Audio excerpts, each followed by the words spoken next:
La question de la privatisation de Belfus. L'État a voulu, le gouvernement Michel a voulu privatiser Belfus. Il me paraît qu'il est capital que nous ayons une banque publique sur laquelle nous pouvons agir pour financer notamment la transition écologique. Et le discours qu'il faut tenir aujourd'hui, c'est que l'État ne peut pas se permettre de privatiser Belfus. Belfus rapporte 360 millions, a rapporté cette année-ci 360 millions d'euros de dividendes. Cet argent va être extraordinairement important pour financer toute une série de programmes sociaux et environnementaux. Et donc le discours qu'il faut tenir, c'est exactement l'inverse, c'est de dire on ne peut pas se permettre de privatiser Belfus. Voilà.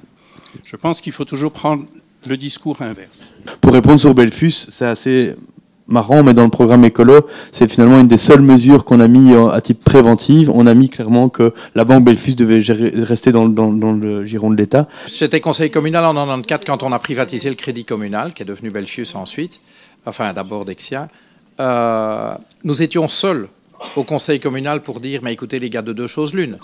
Ou bien nous pensons que ça a du sens d'avoir une banque publique et il ne faut pas la privatiser, ou on pense que ça n'a pas de sens d'avoir une banque publique, et alors pourquoi est-ce que les pouvoirs publics gardent des participations dans une banque privée? C'est l'un ou l'autre. Et nous, notre option, c'est il faut de la diversité dans le paysage bancaire, et avoir une banque publique, ça contribue à la diversité, et donc à la résilience du système, donc ne privatisons pas.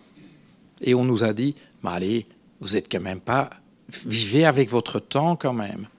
Ouais. On nous regardait, les trois grandes familles politiques nous regardaient comme des ostrogoths. Et ben voilà.